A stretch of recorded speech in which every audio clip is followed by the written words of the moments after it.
আল্লাহ রাব্বুল আলামিন ডাকিয়া কয়, এ আমার বান্দারে, হাইয়া আলাস সালার আওয়াজ শুনিয়া গোশরারের দোকান বন্ধ করিয়া তুই আমার ঘরে আসলি। ও কৃষক, তোর তরমুজ খেতে পানি দেওয়া ভুলিয়া আমি আল্লাহর হাইয়া আলাস সালার ডাকের মূল্যায়ন করিয়া আমার ঘরে আসলি। ও যুবক, ফেসবুক, ইন্টারনেট, ইউটিউব চাওয়া ভুলিয়া গিয়া হাইয়া আলাস সালার গুরুত্ব দিয়া তুমিও যখন মসজিদে আসিয়া কমরটারে পাকা করিয়া হাঁটুতে হাত দিয়া রুকুতে গেলা, আমি আল্লাহ তোমার রুকু দেখিয়া এতটা খুশি হইলাম রে বান্দা,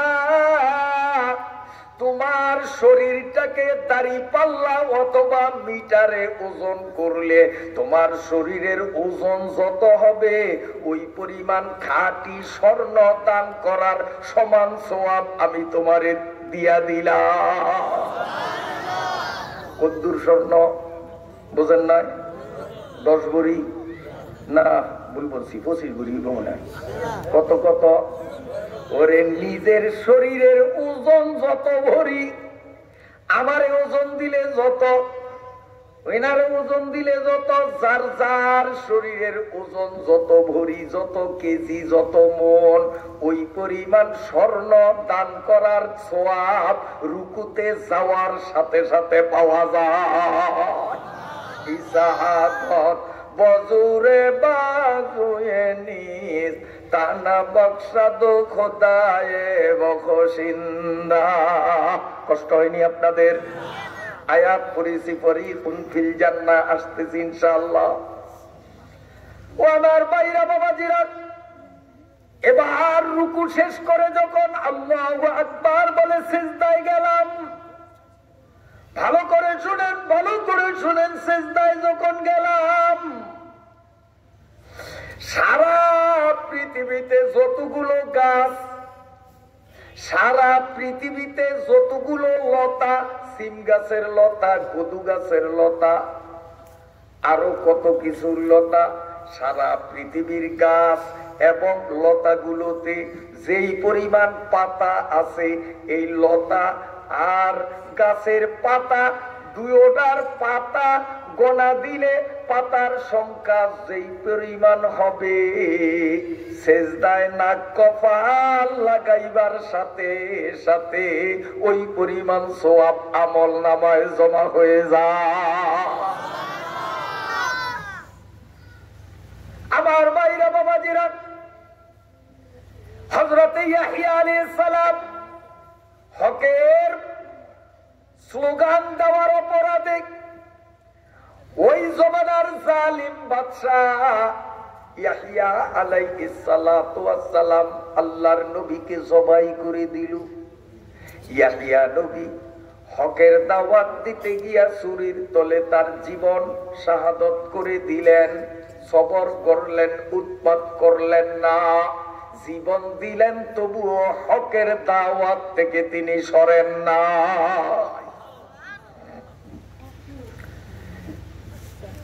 এই ইয়াহইয়া নবী সবর করিয়া যেই পরিমাণ সওয়াব কামাই করলেন, আরেকজন নবী যার নাম হলো জাকারিয়া, আয়েকেরা আল্লাহ বরসার মিকুশাত দিগারে রাত আজে বরসার মিকুশাত।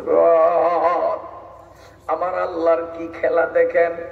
জাকারিয়া একজন শীর্ষস্থানীয় নবী, ইহুদির বাচ্চা আরামীরা আল্লাহর নবী জাকারিয়াকে করাত দিয়া মাথার থেকে টোটাল শরীরটাকে 2 টুকরা করে দিল।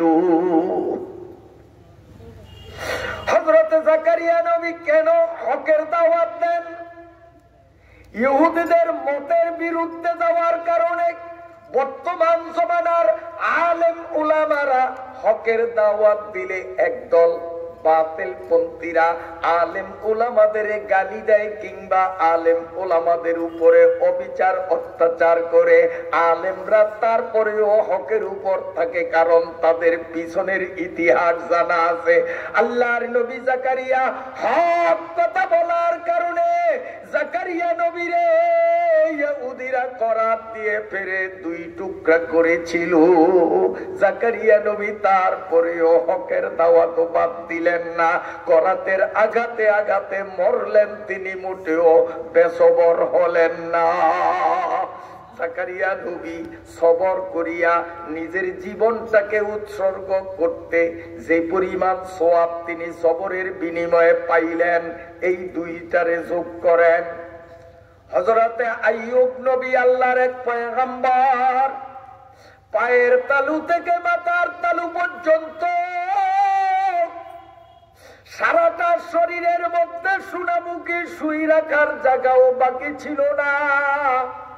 নবীর সারা শরীরের মধ্যে ভীষণ বড় বড় ফোঁড়া, ফোঁড়ার পুঁজগুলোর মধ্যে অসংখ্য বিষাক্ত পোকা জন্ম নিয়া সার্বক্ষণিক 24 ঘন্টা কিটকিট করে সারা শরীরের গোশতগুলো পোকারা খেয়েছিল। জীবনে এক মুহূর্তেও তিনি করেন নাই, সবর করেছেন। আস্তানে সাবির বাকির মা কুতে দাদো হামজে ইউনুস লোকমা এবা হুতে দাদ। হযরতে আইয়ুব নবীর সারা শরীর পোকে খাইলো, তিনি সবর করলেন, উফ করলেন না। হাত খাইলো, পা খাইলো, পেট খাইলো, পিঠ খাইলো, নাক খাইলো, কপাল খাইলো, চোখ খাইলো, সব কিছু খাইয়া একটা পোকা আইয়ুব নবীর জিহ্বার গোড়ায় গিয়ে যখন কুট করিয়া কামড় দিল, আইয়ুব নবী ওরে আল্লাহ চিৎকার মারছে। আল্লাহ রাব্বুল আলামিন বলেন, কিরে আইয়ুব, তোর সবর কি ভাঙ্গা গেল? সবর শেষ হইয়া গেল, উ কল্লাকা। আইয়ুব নবী কাঁদে আর বলে, বাবুদ গো, আমার সবর ভাঙ্গি না। আল্লাহ পুকেরা আমার পা খাইলো, হাত খাইলো, পেট খাইলো, পিঠ খাইলো, নাক খাইলো, কপাল খাইলো, চোখ খাইলো, সব খাইলো, করি নাই।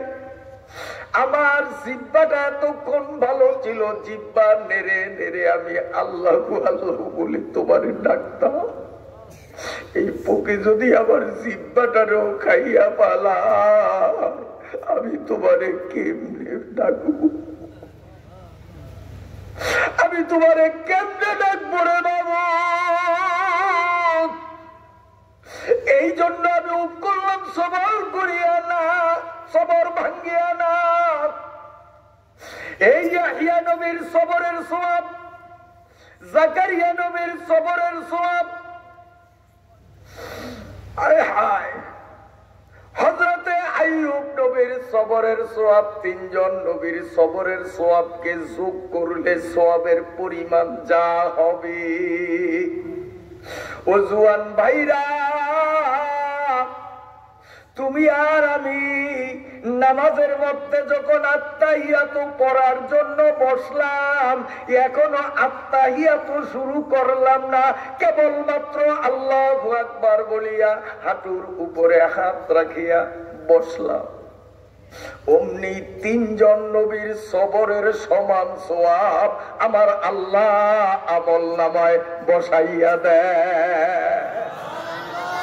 ইসাদত বজুরে বাজুয়ে নিজ তানা বখশত খুদায়ে বখশিন্দা। তোদের হাত উঠাইয়া ওয়াদা নিলাম কোন নামাজের, এই নামাজ যারা পড়লো তারা কি পাইলো, আর তোরা যারা নামাজ পড়লি না তোরা কত ঠগন ঠকলি, একটু আমি ধাক্কা দিলাম। এ বাবার, যদি আমার কথাগুলো বুঝিয়া থাকো,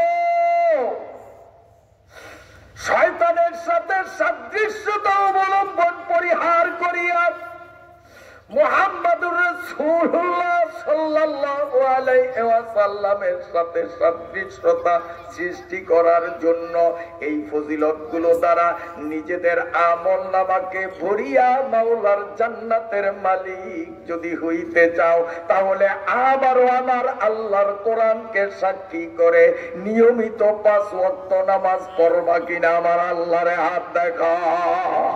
আল্লাহু আকবার, জোরে বলেন আল্লাহু আকবার, আল্লাহু আকবার। হাত নামা। আমার মাইকের আওয়াজ যতটুকু জায়গায় পৌঁছায়, যদি নিকটে নদী থাকে, নদীর নৌকা, লঞ্চ, ট্রলারে দায়িত্বরত যারা, আপনাদের কাছে আমার আবেদন, যদি মুসলমানের বাচ্চা হইয়া থাকেন, আমি আপনাদের দেখি না, আপনার আল্লাহ কিন্তু দেখতেছে। লঞ্চে, নৌকায়, ট্রলারে যারা আছেন, আপনারাও সেখানে নিজেদের হাত উঠাইয়া মালিকের কথা দেন, আল্লাহ আমিও আখিরি নবীর কাতারে উঠিয়া জান্নাতে যাব, নামাজ ছাড়ব না। এই গোসেরহাট বাজারে এখনো যে সমস্ত দোকানগুলো খোলা, আমি জানি না খোলা আছে কিনা, দোকানদার ভাই আর খরিদ্দার ভাই যারা রয়েছেন, আমি নবীপুরি আপনারে না দেখলেও আপনার আল্লাহ কিন্তু আপনার দিকে তাকাইয়া আছে। রাস্তায় যারা রিক্সা, সাইকেল, বোরাক ইত্যাদিতে আছেন, যদি মুসলমানের বাচ্চা হইয়া থাকেন, যে যেখানে আছেন, আপনারাও হাত উঠাইয়া আল্লাহর সাথে ওয়াদা করেন, নামাজ আজ থেকে ধরবেন আর ছাড়বেন না। ও পর্দার আড়ালের মায়েরা, বোনেরা, মেয়েরা, আমি নবীপুরি তোমাদের না দেখলেও তোমাদের আল্লাহ তোমাদের দিকে অপলক নেত্রে তাকাইয়া আছে। মাগো, যদি মুসলমানের মাইয়া হইয়া থাকো, তুমিও যেখানে আছো ওখানে থেকে হাতগুলো উঠাও। আল্লাহ আমার সামনে যারা ছিলেন হাত উঠাইছেন আমি দেখছি, আল্লাহ আউট অফ প্যান্ডেলের মানুষগুলো হাত উঠাইলো কিনা আমি জানি না। কোন হিন্দু বৌদ্ধের কাছে আমার দাবি নাই, যারা নিজেরে মুসলিম বলে পরিচয় দাও রে বাবা, তুমি বাজারে থাকো, লঞ্চে, নৌকায় থাকো, তুমি এইভাবে গাড়িতে আর রিক্সা, সাইকেলে থাকো, বাড়িতে থাকো, মুসলমানের বাচ্চা বলে তুমিও আমার মালিকের হাত দেখাও। হাত দেখাইলা কি দেখাইলা না তুমি জানো, তোমার আল্লাহ জানে, আমি নবীপুরি দেখি নাই। ঠিক না বেঠি? বেজার হইছেন, রাগ করছেন? আমি যে আয়াত পড়েছি, এই আয়াতে 2টা পয়েন্ট, ফরিকুন ফিল জান্নাতি ওয়া ফরিকুন ফিস সাঈর। প্রথমটা তো বুঝছেন জান্নাত, দ্বিতীয়টা বুঝেন নাই সাঈর। সাঈর মানে দুজক। তো এখন যে নামাজের চাপ দিলাম, এই নামাজ পড়লে নামাজিদের ঠিকানা দুজকে না? দুজকে একেবারে নিশ্চিত করতে না? কোথায় কোথায়? তো আমার আয়াতের সাথে এইটার সাথে মিল নাই। ওই জান্নাতে যাওয়ার পথ পরিষ্কার করতেছি, নামাজ। ঠিক আছে তো ইনশাআল্লাহ? নামাজ ধরবো, নামাজ ছাড়বো না। আল্লাহ, আমার আল্লাহ বলেন, মানুষগুলো যখন মরে যাবে, দুনিয়া লন্ড ভন্ড হয়ে যাবে, কিচ্ছু থাকবে না, আল্লাহ পাক তার নিপুণ কুদরতে এই দুনিয়াটাকে নতুন করে বানাবেন। যে সেই দুনিয়াতে, যে নতুন দুনিয়াটা আল্লাহ বানাইবেন, এটা ভাঙ্গার পরে সেই দুনিয়াতে নদী থাকবে না, খাল থাকবে না, বিল থাকবে না, সাগর, উপসাগর, মহাসাগর, রোদ, পুকুর, পুষ্কুনি, রাস্তা ঘাট, বাগান, বাগিচা, দালান কোটা কিচ্ছু না। একবারে নতুন শহর, নদীতে যেরকম প্লেন, কিচ্ছু নাই। আল্লাহ পাক এই জমিনটাকে এরকম প্লেন করিয়া বানাইলেন, সমতল। বানাবার পরে আল্লাহ রাব্বুল আলামিন হযরত ইসরাফিল ফেরেশতাকে বানাইবেন। ইসরাফিল ফেরেশতাও মরবে। কুল্লু মান আলাইহা ফান, একমাত্র আমার আল্লাহর ব্যক্তি সত্তা ছাড়া কিচ্ছু থাকবে না। যেই আজরাইল আমাদের জান কবজ করে, ওই আজরাইল মরবে, কেউ থাকবে না। আল্লাহ রাব্বুল আলামিন জমিনটাকে সর্বপ্রথম বানাইয়া রব্বুল আলামিন ইসরাফিল ফেরেশতাকে বানাবেন, এরপরে আল্লাহ 8 জন ফেরেশতা বানাবেন। ওই 8 জন ফেরেশতার কাঁধের উপরে আল্লাহ পাকের আরশটাকে এভাবে বসিয়ে দেবেন। এদিকে 8 জন ফেরেশতা আল্লাহর আরশ বহন করে আছে, ওদিকে ইসরাফিল দাঁড়িয়ে আছে। আল্লাহ রাব্বুল আলামিন এবার ওই বাঁশিটা সিংহাটা বানাবেন, যেই বাঁশির ফুৎকারে গোটা পৃথিবীকে লন্ডভন্ড করা হয়েছিল। ওই বাঁশিটাও শেষ হয়ে যাবে একদিন, কিচ্ছু থাকবে না। রব্বুল আলামিন নতুন করে আবার বাঁশিটা বানাবেন। হযরত ইসরাফিলের হাতে বাঁশিটা এভাবে দিয়ে বলবেন, ইসরাফিল রে, এই বাঁশিতে একবার ফু দিয়েছো, ফলে আসমান জমিন পাহাড় পর্বত সব ভেঙ্গে চুরে খান খান হয়ে গেছে। ও ইসরাফিল, আবার এবার একটু ফু মারো তো দেখি। হযরতে ইসরাফিল বাঁশি মুখে নিয়ে যখন ফু দিতে আরম্ভ করবে, রব্বুল আলামিনের আরশের 2 দিক থেকে কালো বর্ণের 2টা মেঘ আবিষ্কার হয়ে মেঘ দুটি এভাবে মুখামুখি আসতে আরম্ভ করবে। আস্তে আস্তে আটার রুটির মতো প্লেন, নতুন চরের মতো প্লেন, এই নবনির্মিত পৃথিবীটার মিডল পয়েন্টে মাঝখানে এসে ওই কালো মেঘ 2টা যখন একটার সাথে আরেকটার ধাক্কা লাগবে, মহান রব্বুল আলামিনের নিপুণ কুদরতে মেঘমালা থেকে হালকা হালকা বৃষ্টি পড়বে। নতুন মাটিতে হালকা বৃষ্টি, যেটাকে আমাদের আঞ্চলিক ভাষায় চিনচিনিয়া বৃষ্টি বলি। আপনারা কি বলেন জানি না, আপনারা কি বলেন? চিনচিনিয়া বৃষ্টি, এটা কোনো বইয়ের ভাষা না, এটা আঞ্চলিক ভাষা আমাদের এলাকার। এই হালকা বর্ষণ, এই পানির ছোঁয়া যখন নতুন মাটিতে লাগবে, আমি আপনি আদম থেকে নিয়ে যত মানুষ দুনিয়ায় আসছে, সব মানুষগুলো মাটি ভেদ করিয়া গাছের চারার মতো উঠে দাঁড়াও। আমার আল্লাহ বলেন, মিনাল আজদাতি ইলা রব্বিহিম ইয়ানসিলুন। আমার আল্লাহ বলেন, সব মানুষগুলো আমি আপনি এইভাবে মাথা চারা দিয়ে উঠবো। কিয়ামত জব খোদা তাআলা করেগা, খালায়েকো হাজির করেগা। আরে জমিন আজ আতাশে বিস্তার বনেগা, গুনাহগারা উস আতিশ মে জ্বলেগা। আল্লাহ পাক ইসরাফিলের সিংহার ফুৎকারের বরকতে আমাকে আপনাকে সব মানুষগুলাকে উঠাবেন, আমরা এভাবে উঠে দাঁড়িয়ে যাব। সুবহানাল্লাহ কয় না? বিশ্বাস হয়নি? বিশ্বাস হয়নি? সবাই কিন্তু উঠতে হবে। আমি উঠবো, আপনি উঠবেন, বুশে উঠবে, শ্যারনে উঠবে, তারপরে মুদি উঠবে, আবু জেহেলে উঠবে, সরমনের পিসরাফও উঠবে। এক কথায় মানুষ রূপে যারা জমিনে জন্ম নিয়েছে, সব মানুষগুলি সেখানে উঠতে হবে। সুবহানাল্লাহ, সুবহানাল্লাহ, সুবহানাল্লাহ। সব মানুষগুলো আমরা উঠে দাঁড়াবো। দাঁড়াবার পর আল্লাহ পাক খপ করে, এরপর আল্লাহ সূর্যটারে বানাবেন, বানাইয়া খপ করে আল্লাহ পাক এইভাবে সূর্যটারে ধরবেন। ধরলেই আল্লাহর মুখের ভিতরে সূর্য কাঁপতে থাকবে ভয়তে, আর সূর্য কেঁদে কেঁদে বলবে, আল্লাহ কি অপরাধ করছি বুঝি নাই, তুমি এইভাবে আমারে গ্রেফতার করলা। ওগো মাবুদ, আমি কি অপরাধ করলাম? দুনিয়াতে যতদিন ছিলাম আমার বার্ষিক গতি আহ্নিক গতিতে কখনো তো আমি 1 সেকেন্ড হ্রাস বৃদ্ধি করিনি। তুমি যা বলেছো হুবহু আমি সব করেছি, আমি তো কোনোদিন উল্টো সিধে করিনি। আল্লাহ, আমি কি অপরাধ করছি, তুমি আমার এইভাবে ধরছো কেন? আল্লাহ পাক বলেন, ও সূর্য, তোর কোনো অপরাধ না, তোরে শাস্তি দেওয়ার জন্য আমি ধরি নাই। তোরে কেন ধরছি জানোস?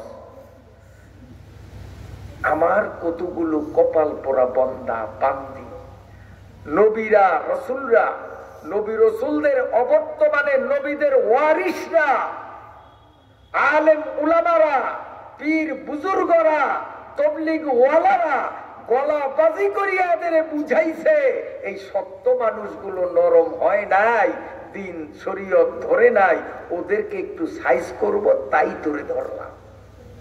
আল্লাহর কুদরতি হাতে তখন সূর্য শান্ত।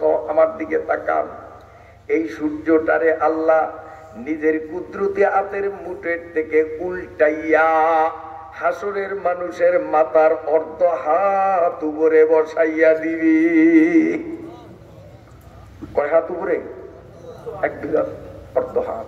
তাও এই এখন বর্তমানে সূর্যটা এইভাবে আছে, এই হলো সূর্যের মুখ আর এই হলো সূর্যের পিঠ। পিঠটা হলো আমাদের পৃথিবীর দিকে, মুখটা হলো উপরে মহাশূন্যের দিকে। এবং এই সূর্যের পিঠের দূরত্ব আমাদের এই মাটির থেকে সূর্যের পিঠ পর্যন্ত দূরত্ব হলো কত? কয় না, সহজ আমরা দিয়ে করাইবেন, 9,30,00,000 মাইল। এই হলো দুনিয়া, এই হলো সূর্যের পিঠ, দূরত্ব কত? 9,30,00,000 মাইল। মুখ না পিঠ? পিঠ। বিজ্ঞানীরা বলে সূর্যের মুখে তাপমাত্রা হলো 2,000,000 আর সূর্যের পিঠে তাপমাত্রা হলো মাত্র 6,000 ডিগ্রি। গ্রামের মানুষ ডিগ্রি ফিগ্রি না বুঝলে অন্তত এটুক তো বুঝছেন, কোথায় 2,000,000 আর কোথায় 6,000। 19-20 না? কথা কয় না? 19-20 না অনেক বেশ কম? ডিগ্রি ফিগ্রি আপনাদের বুঝার দরকার নাই, এটুক বুঝলেই হবে। 6,000 আর 2,000,000 সমান সমান, অল্প ব্যবধান, অল্প ব্যবধান। এখন এই যে সূর্যের এই কথায় কথা আসে, কারণ কিছু স্কুল কলেজ পড়ুয়া পোলাপাইন আছে যে একটু বলি, বেশি বলবো না কারণ ওদের সংখ্যা কম, সংখ্যা নর্মাল যারা তাদের বেশি, অতএব কথাও নর্মাল বেশি হবে। তবে শিক্ষিত কিছু স্কুল কলেজ পড়ুয়া লোক দেখা যায়, জন্য একটু যদি ওদের উদ্দেশ্যে বলি, আপনারা কি বদদোয়া দিবেন আমারে? এখন এই যে সূর্যের ভেতরে এত বড় ভয়াবহ একটা উত্তাপ, মুখে 2,000,000 ডিগ্রি উত্তাপ, গরম গরম হিট, ওর পিঠে 6,000 ডিগ্রি উত্তাপ। এই উত্তাপটা হয় কিভাবে?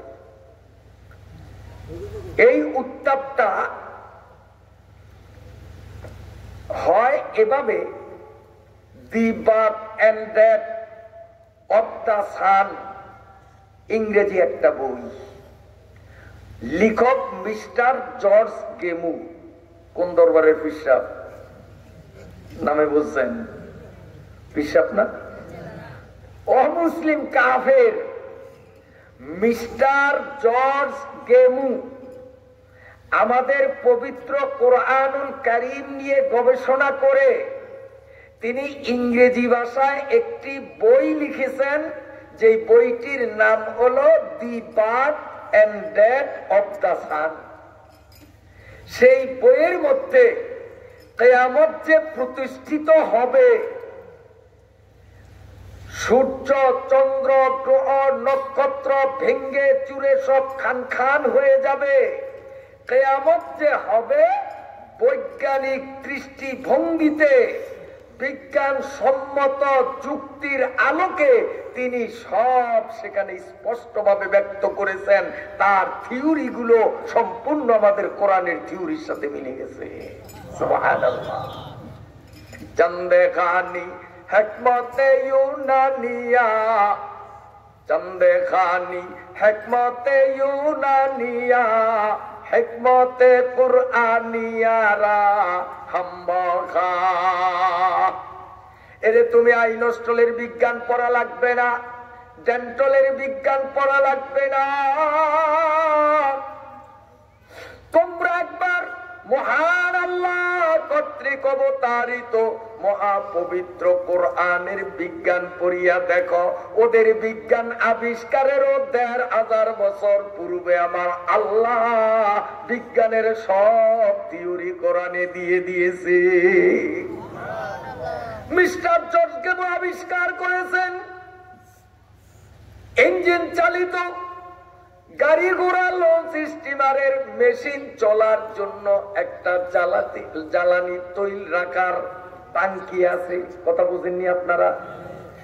মোটর সাইকেলের টাঙ্কিতে পেট্রোল বা অকটেন দিতে হয়, আমার গাড়িতে ডিজেল দিতে হয়, ঠিক আছে নি? এই ডিজেল গুলো নজলের ছিদ্রপথে পিস্টনের মাথায় যায়, মোটর সাইকেলের টাঙ্কির থেকে এই তেলগুলো ফোটা ফোটা করিয়া পিস্টনের মাথায় যাইয়া ভয়াবহ একটা আগুন তৈরি হয়।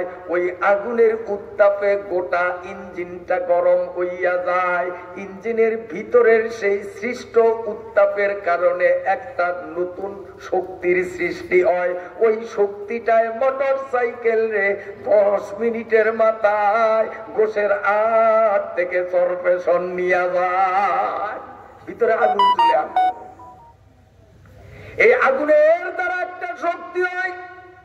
The birth and death of the sun নামক গ্রন্থে মিস্টার জর্জ গেমু বেঈমানের বাচ্চা কি সুন্দর আমাদের কোরআনের তাফসীর বুঝাইয়া দিলেন। সুবহানাল্লাহ। আমার ভাইরা, তিনি বলেন সূর্যেরও একটা টাঙ্কি আছে, ওই টাঙ্কির মধ্যে জ্বালানি তৈল হিসাবে যা দেওয়া হয় তার নাম হলো হাইড্রোজেন।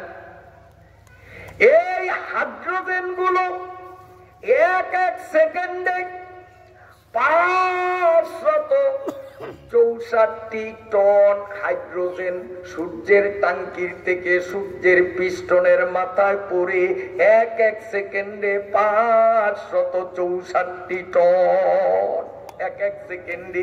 তাহলে টাঙ্কি কত বড়?